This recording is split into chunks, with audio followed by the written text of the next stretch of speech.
Ash Bridges and the politician's wife. But first, for the highlights and the lowlights in Croke Park today, it's the Sunday game.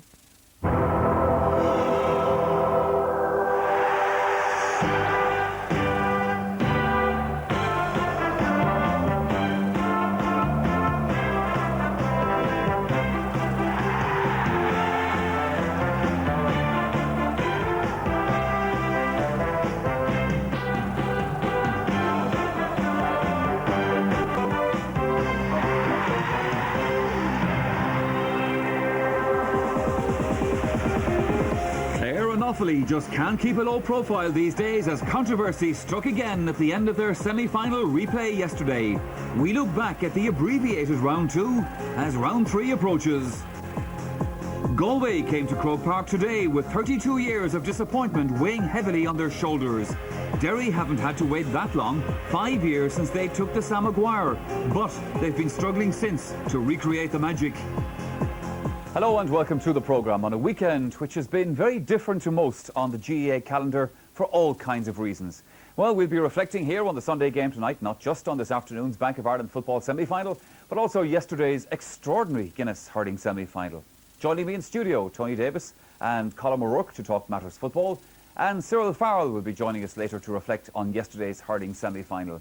We'll be back again. Yesterday was a day like no other at Croke Park. An All-Ireland hurling semi-final on a Saturday afternoon on which the victims of the Omagh bomb blast were remembered in a special service. And then there was that ending to the match. Ger Canning takes us through the highlights. Well, let's have a look then at the two teams, starting with Offaly, who left a couple of vacancies in their team announced earlier this week. Ger Oakley is chosen in midfield alongside Johnny Pilkington, while John Troy's groin injury has healed sufficiently to allow him to start. Captain Hubert Rigney starts his 20th championship match, the same figure as the left half-back, Kevin Martin. And a quick look perhaps at Clare, but they make two changes in the team announced on Wednesday. Christy Chaplin into midfield, and of course Brian Lowen back at full-back, and Barry Murphy from Scariff in at full forward, wearing number 21. So the match getting underway just a little bit early, and straight away it is Clare who tried to launch their first attack. David Ford over there alongside Martin Hannamy. Kevin Keenan put under some severe pressure early on by Barry Murphy. That goes beyond Christy Chaplin. That's Ger Oakley wearing the yellow helmet and wearing number 22.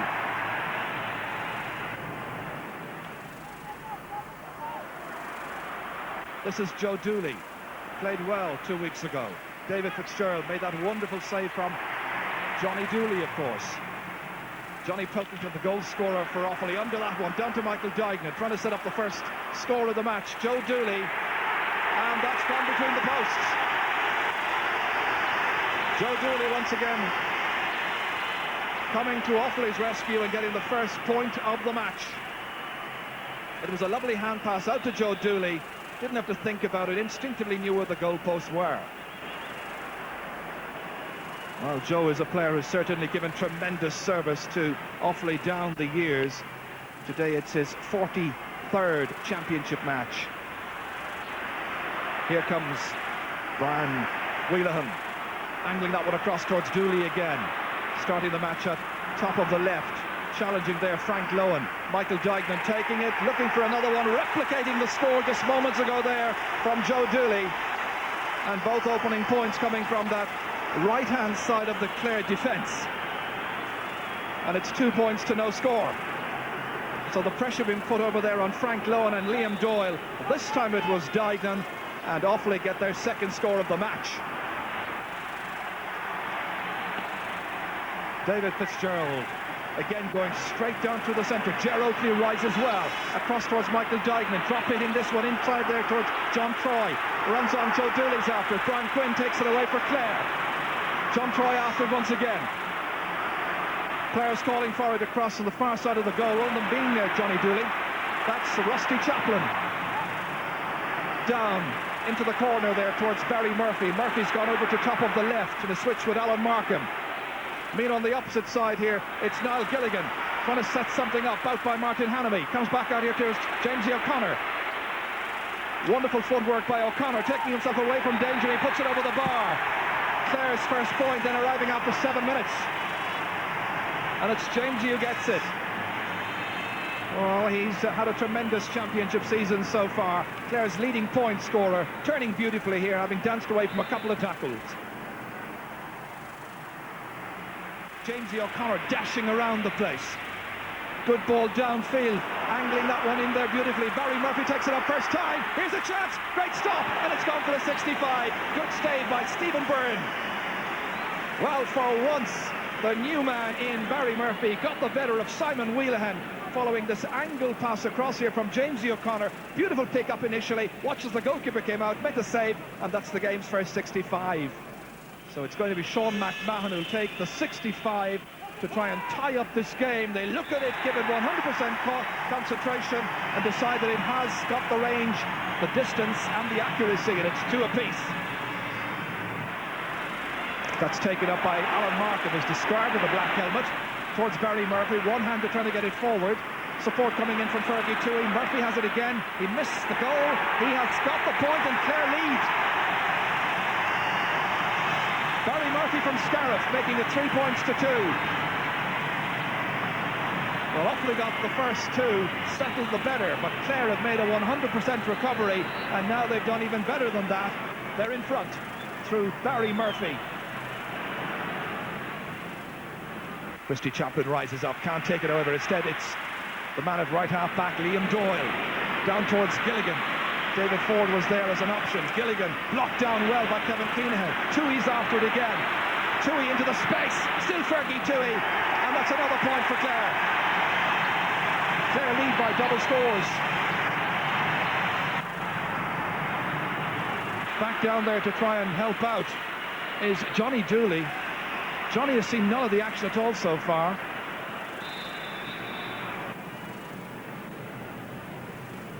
Johnny Dooley is now racing back to take up his position. He's actually being switched to left half forward. Liam Doyle has it. Driven in towards Barry Murphy. Beyond him. Oh, it's a great goal! Alan Markham. 1-5 to 2 points. 23 minutes into the first half. From this long-range lob by Liam Doyle over the head of Barry Murphy there, but Markham ran onto it and finished splendidly. The first goal of the match has arrived. It's arrived to Clare, the Munster and All-Ireland champions, and there was nothing Stephen Byrne could do about it.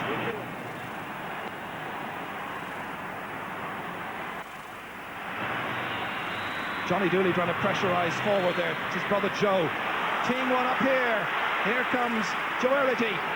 Dragged down. Is that a penalty? Referee says play on. They're still trying to force their way in the end, they get a free from the 20-metre line, and it is a penalty. This was the run of the substitute Erity. That's when he fell down. Referee, I think, got a spot on that time. Now John Ryan, and the referee says he was effectively taken down, although from that particular position there it didn't seem so. Jimmy Cooney has awarded a penalty to Offaly. Joe Dooley is coming to take it. It's one that Offaly need. They haven't scored since the first 5 or 6 minutes. Here comes Dooley, and it's stopped on the line. They scramble in after it, and that's surely going to be a free out. Big cheer from the Banner fans, and this is the reason why. Joe Dooley's pile driver, stopped by David Fitzgerald, then they all came in after it, and in the end, there wasn't much doubt really. Down the field to the man at top of the right, who is David Ford. Across beautifully there towards Alan Markham. Looking for another score, and Markham has got another one. Saluting that excellent pass. Alan Markham now playing it left half forward, has got a goal and a point, and it's 1-6 to 3 points. Good positional work here by Alan Markham, getting away from Johnny Pilkington. Markham injecting pace into the attack. Good control as well. 2 players going across to try and dispossess him. That leaves a gap. Barry Murphy has it, hits it first time, and drops it over the bar. A goal and 2 points.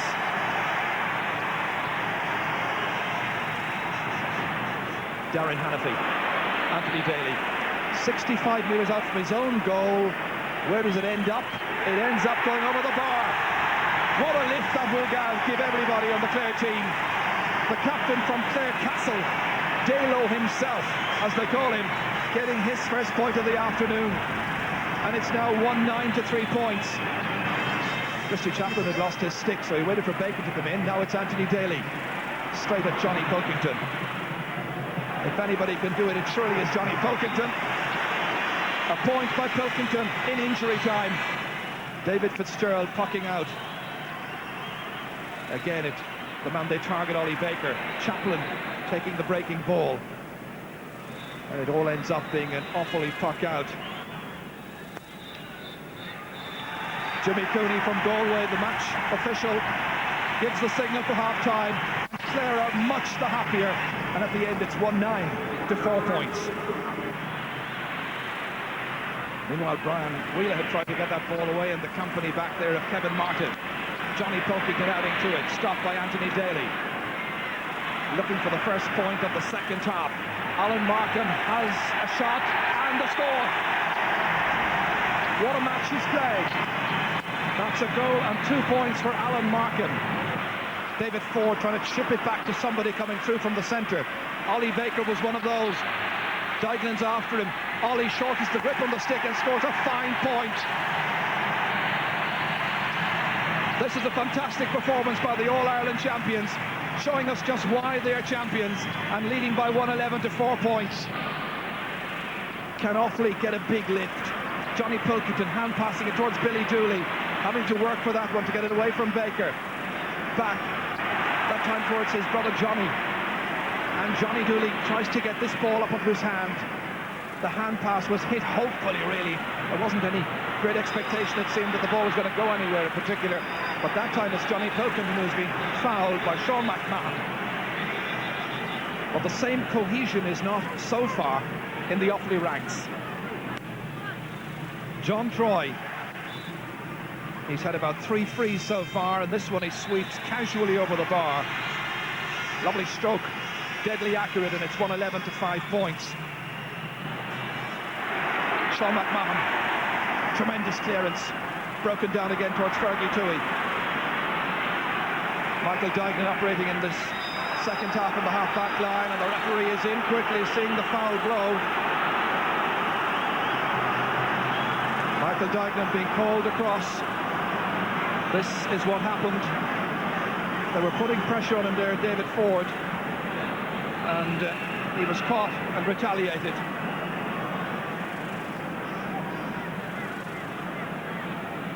Michael Dignan then having the lecture and the name taken. Well, the last thing that Offaly would want would be to lose a man at this stage in the second half. Jamesy O'Connor to take this free for Clare. It's all going so well for them. 2 points for Jamesy, and it's 112 to 5 points. Clare coach won't be happy, I think, until they're winning by 7 or 8 points with about 30 seconds remaining. Christy Chaplin going to contest that one. Here's Lee Murphy trying to pick that ball up in his first major match here at Croke Park. Alan Markham there clearly fouling Brian Whelan, the player who was going to the ground. So that'll be a free out for Offaly as John Ryan has made way. And the fresh man in is Gary Hannafy. Darren Hannafy, by the way, was the man taken off at half-time from what I can see here. Meanwhile, that's Joe Dooley, and that's gone off the crossbar and it's gone over the bar. Joe Dooley got the first point in this match, and now he's got a second. And Offaly have 6 in total. Putting up the hand there was Brian Quinn. This is Brian Whelan. Look at the pace he's showing. The dash of a forward, drop hitting this one, partly blocked. Hannafy's after it. They're all after it. Erity's after it as well. Offaly looking for a little break from somewhere. That's Joe Erity. This is Liam Doyle. That's a terrific clearance again under pressure. You'd expect the pressure to come from Offaly. That's exactly what's happening. Here's Johnny Dooley, and Johnny Dooley's shot has dropped over the bar. First point by Johnny. There's still plenty of time. Michael Dignan going back into that half-back line. Here's Simon Whelan hitting it down. Clare have superior fitness, it seems, but they may well need it if Offaly can apply good pressure. Whelan again up there in the forward. Here's a goal chance, John Troy. Out they come. And the shot has gone in. It's buried, and Billy Dooley has got it. We said they'd never give up. They haven't. And 16 minutes into the second half, Billy Dooley has put just 5 between them. There was real intense pressure on that Clare back line. Too much pressure on this occasion, and Billy whipped it into the back. Troy might have got it. First touch not great. Quinn was trying to get it away from goal, but Dooley put it beyond David Fitzgerald. Now we should have some last 19-18 minutes of this All-Ireland semi-final. Kevin Martin. Fergie Toohey. It was 9 points of a gap just a few minutes ago. Jamesy O'Connor wanted to keep Clare's supremacy and dominance, and he's got his 3rd point. Here's Ollie Baker. Stepping around a 3rd Offaly man to get that ball downfield towards David Ford. Opting to pick it up and turn inside. Kevin Keenahan, and the man who took him down is Michael Dignan, who's already been booked in this match. And again, he's lucky. Nothing terribly malicious in this, but he did take him down. It was a high challenge, and in the past you might have expected a booking for that. Jamesy O'Connor striking it, and Jamesy has been clinical with those frees. That's the 4th point this afternoon for Jamesy O'Connor, and now there are 7 points between the teams. And Eamon Taff, the number 23, has just given a little slip of paper to the match referee. So he's in. No indication of anybody going off just yet. They just wouldn't take anybody off until they had the right man in position, and Christy Chaplin has now gone off, and Jamesy O'Connor has gone to midfield. Clare with a 7-point lead. Michael Dignan right through the centre of that defence. Doherty, here's a chance again for Offaly. He's taken down, and it's a penalty. It's a 2nd penalty for Offaly. The first one was saved. Brian Lowen picking himself off the ground, but the pressure once again coming in there from Joe Erity, really driving through the centre of that defence, going for it. Brian Lowen dragged him down. Referee had no doubt. 3 men on the goal line, same 3 as before. Doyle, Daly, the 2 wing backs, and in the middle David Fitzgerald. This time to take it, it's going to be the man who was dragged down, Joe Erity from Burr. Can he score and put just, 4 points between the teams? Referee trying to make sure everybody's outside the exclusion zone. He drives it and he scores! This was Joe Erity coming up, and that was Joe Erity beating the defence. Up towards Niall Gilligan. Kevin Keenahan. Poor clearance, straight to Barry Murphy. And that has gone away to the left. Well, just a reflection on the substitution that brought Eamon Taff in by Ger Loughnane. He didn't take off his midfield player until everybody was picked up, because he feared, I think, a quick puck out by Offaly. This puck out here has resulted in some holding, and Billy Dooley has engineered another free. So a crucial free coming up here. He's got it. 3 points for John Troy. It's wonderful spectacle, it's wonderful entertainment, some great hurling, and a match which has certainly come alive with Offaly's improvement in the second half. Jamesy O'Connor, quick to respond, and that's a lovely point. 5 points by Jamesy O'Connor. Whenever they're in trouble, he can pick up the ball and put it over. Pressure back again on the Clare defence. Anthony Daly will have some more news from the sideline just when that ball goes out of play, but right now it's Michael Dignan waiting for Hubert Rigney to come on to him. Look at the pressure again applied by David Ford in this particular instance. That's a great block down. Alan Markham sailing forward. Markham for Clare, another point. What a terrific performance by this youngster. goal and 3 points, and it's 116 to 2-8. This is Johnny Dooley, momentarily stopped. Down into the corner, Joe Errity's after it.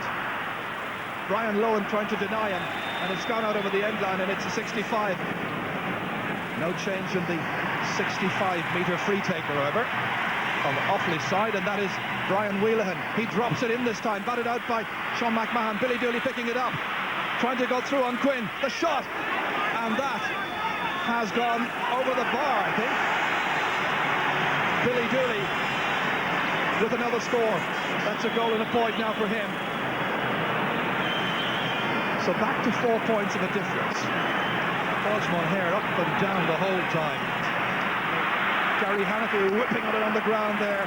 That's a beautiful pick up there by Brian Wheelahan.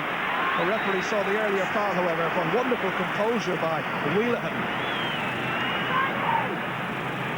The man who started the day at half-back didn't have a particularly good first half, but then so many of his colleagues failed to shine. Switched into the forwards to take this free and try and cut it down to a 3-point difference once more. He's going for it. He's got it. Brian Wheelahan's point coming with about 3 minutes to go. Offaly, who never really yielded to any opposition, even to the Munster and All-Ireland champions, gave it their all in the second half, had to make up an 8-point gap. That may prove decisive before the end of this. That's away by Kevin Martin, not too far. Keenan trying to get it out. Barry Murphy trying to get it back in. This is the man. And the referee has blown up his whistle, but I think he's blown up before time. I think there are 2 minutes left. Colin Flynn. Clare have won it by 3 points. But on my watch here, there are another 2 minutes to go. Now I wonder, are they discussing that? Well, So that was the way it ended, or sort of ended at any rate. As you well know by now, the game has been refixed for Saturday next at Semple Stadium at 3:30. Now, how that came about, we'll be looking at in a moment. But first, Cyril Farrell. Let's be blunt about this. Offaly are very lucky here. They had 3 minutes, maybe, to find 3 points, which means they probably needed a goal. They now have 70 minutes and the scores are level. Well, to be fair to Offaly, Michael, like, they have a great record of coming back from the dead. And even the second half there was a point in the second half, they were 10 points down. And again, they threw caution to the wind. Joe Errity and Billy Dooley came on. The team really started playing well. Brian Whelan, who wasn't having a great game by his standards, wound up in the forwards, and they started getting into momentum. But on the stopwatch, there was 2 minutes, 9 seconds left. And Jimmy Cooney made a genuine mistake. That's what was left on it. Now, psychologically, Offaly are in a stronger position the next day, because when this ball goes in here, like even in this ball here comes out here, you're going to see that Barry Murphy actually from Scariff, who wasn't supposed to start but had a very good game. He's actually on the ball when the referee blows the whistle. Now, whatever way Jimmy had a time. See, the linesman there looks at his watch for a start off. Obviously, there's no point in speculating at this stage as to just exactly why Jimmy blew up early. A genuine mistake. It's the consequences of it now that obviously at this stage that we have to look at. Do you think that Offaly could have got back into this? I believe, well, knowing the record, you could never say that they wouldn't, but I thought that Clare were going to win it. There were 3 points up, there was less than 3 minutes to go. Now, there was 2 minutes 9 seconds to go, and there probably would have been injury time. But I think for next Saturday, psychologically, Offaly are in a very strong position. When Jimmy realised his mistake at this stage, do you think that was the point, before all of this happened and before the Offaly supporters came onto the field, that he should have said, whoops, lads, we have another 2 minutes here, let's clear the pitch? I think, to be fair to him, Michael, that's what he was trying to do. But all of a sudden you had security men and everyone around, and cameramen. There was 30 or 40 in a second. And next thing, he was shepherded out, and the whole thing, the 2 under-21 things come out very fast as well, and the whole thing seemed to be taken out of his hands. Well, credit then to the Games Administration Committee, because they were originally due to meet tomorrow afternoon, but decided to get a decision in the public arena as early as possible. Now, the relevant rule that applied to the situation was Rule 137, which states, in essence, that if the game is disrupted by players or, say, team mentors, well, they forfeit the match. But if the game fails to run its course for any other reason, it must be replayed. Well, it didn't run its course yesterday, so we're off to Tipperary on Saturday. And off to Tipperary on Saturday, Sarah, who's going to win it? Offaly don't particularly like Semple Stadium. It's funny, Michael. for a great hurling team, and they are a great hurling team, often they have a very poor record in Semple Stadium, and they don't like going there at all. Now, they're even complaining about going there. I think Offaly are lucky to get a replay. OK, the rule is there, and they deserve a replay. But, like, you'd have to give credit to Clare, because they were ahead for 67 minutes, or very near it, and, like, they have to go out and try. Offaly are getting 70 minutes, whereas the last stage only had 3 to do it. And they're in a strong position, because they'll have learned from this, and they really only played for about 20 minutes the last day. Clare have it all to do again, but Clare will like Turles. Yeah. Well, what was the Clare reaction to all of this, we wondered. Official reaction now from Gerlach Nan, and first from Father Michael McNamara, who's the Vice Chairman of the Clare County Board. This time yesterday we were in the All-Ireland final. Today we're back in the semi-final. So naturally there's a little bit of disappointment, but we accept the situation as it is, and the situation is that the referee made a genuine mistake in regard to the time, and unfortunately that's the way it is. And GAC decided that, in fairness to everyone, that a replay would be in order, and we're quite happy to accept that. We accept the ruling, and we'll be there on Saturday. We'll fight our corner, and hopefully we can get through to the All-Ireland final in the second Sunday in September. This clears the air completely, and I think at the end of the day it's the best result for everybody. There'll be nothing left hanging in the air, and I think, in fairness to the GAC, they acted quickly, you know, and having the meeting this morning at 10 o'clock, and in making a swift decision, so that everybody knows now exactly what the situation is, and everybody now can get ready for next Saturday in Thurles at half past 3 for part 3 of this epic encounter. Part 3. I wonder if there's going to be a part 4, we wonder. A little bit earlier in the championship, Clare suffered from video evidence and lost a player. And Michael Dignan yesterday, who played an excellent game for Offaly, but would count himself lucky to be in the replay. He had a fantastic game, but he's looking to be kept on, because Michael Dignan, like, he turned around in one instant here. He got a little flick going through. You're going to see it here. Picks up the ball. Now, David Ford, the hustle, has tried to close him. He gets a little flick, but he turns around and blazes him with the hurl. Now, that's a sending off offence as such. Michael is looking to stay on. But, like, you know, it's one of these things. See it again here. He has the ball. Clare pushing pressure on, and he does, to be fair to Michael, he does get a tip from David Ford's hurl just in the top here. Now, he doesn't pass much remarks, but when the ball goes away, he just turns around and gives him a good flake with the hurl. And here again, like, again, it's David Ford. Michael doesn't mean it was a high tackle. It's a second book from the fence, really. He's been booked already, and he's fortunate to stay on, because he really had a good game, and he brought Offaly back into the game. He hurled brilliant all through. But he's looking to stay on. I don't think Clare will look for that offence to be, you know, to kind of have the caution like they did get Colin Lynch. But I do have a feeling that Colin Lynch will be playing next Saturday. And I think, to be fair to Clare, like, you know, they have taken this brunt. They're going to play a game without any kind of, you know, they're not disputing it or anything else. They're taking it on the chin. It's a 70-minute game again next Saturday. And I think, to be fair to them, that Colin Lynch should be back next Saturday. Your belief is the Colin Lynch incident is up for appeal. Your belief is that it will be seen favourably now as a little sweetener, let's say. No, the way the GA works, like, I was coming down the steps yesterday from the Naddy, and then the Offaly supporters were giving out, you know, roaring like hell about Galway lads and watches and all the rest. And I said to them, don't worry, it's on next Saturday replay. Now, I didn't know at the stage, but I was just saying, I had that feeling. And I have that feeling again, knowing the way it works, that Colin Lynch will be playing next Saturday. And I think it would only be right, and I don't think Offaly can play either. Briefly, sir, who's going to win it? Psychologically, the ball is in Offaly's court, because, like, they're coming back from the dead and they're getting a second chance again. They deserve that chance. I've gone for Clare all year, and I just about stick with them again. OK. Well, now, still on hurling, but this time in the under-21 grade. The Munster final today was fought out between Cork and Tipperary, and there was no big doubt about the final result. Tipperary had an early slip-up against their opponents, and that seemed to be the pattern of the game, as the Tip side missed a number of goal opportunities. Although they threw themselves into the game at all times, on this occasion to their cost. Joe Dean fouled, and Diarmuid O'Sullivan stepping up to take the penalty and cracking the ball home.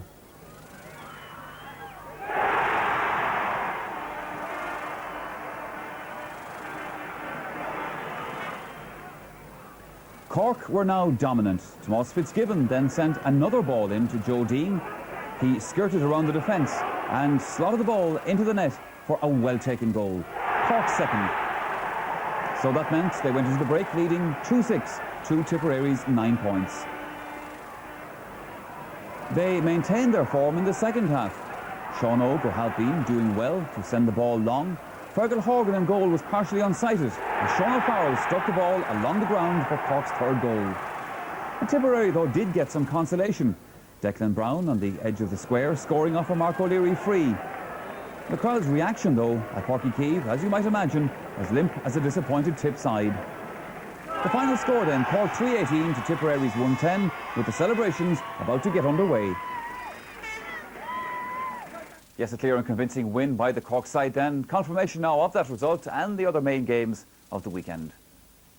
The Guinness All-Ireland Hurling semi-final replay. Clare 116, Offaly 210 to be continued.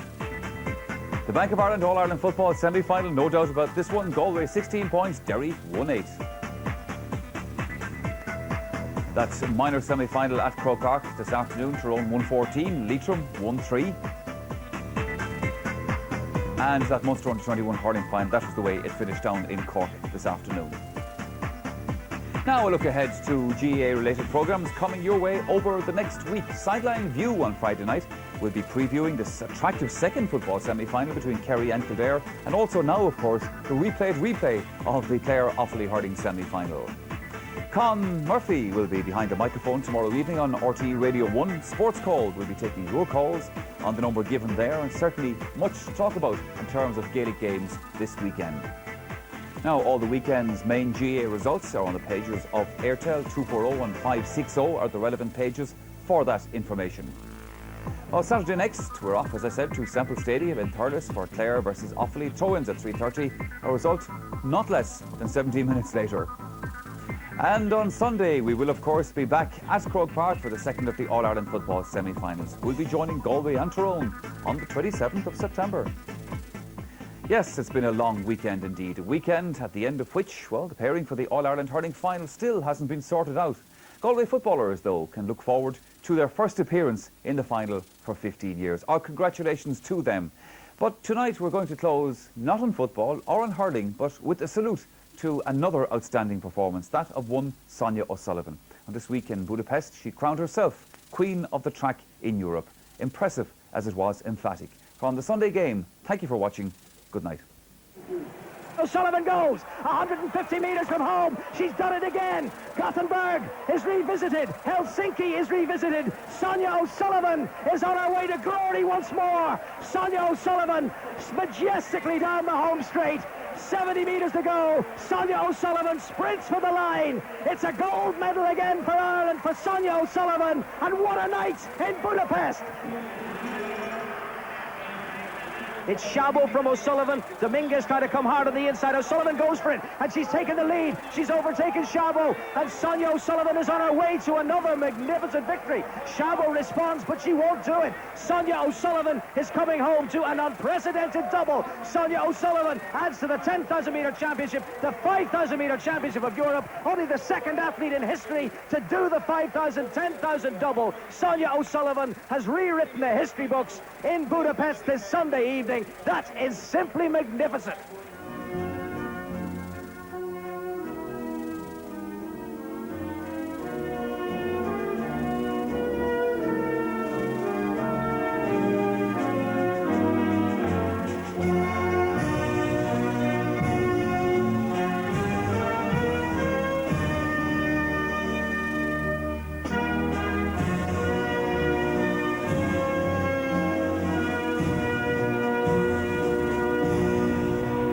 Tricolor flies proudly over the NEP Stadium in Budapest in honour of surely Ireland's greatest athlete, Sonia O'Sullivan.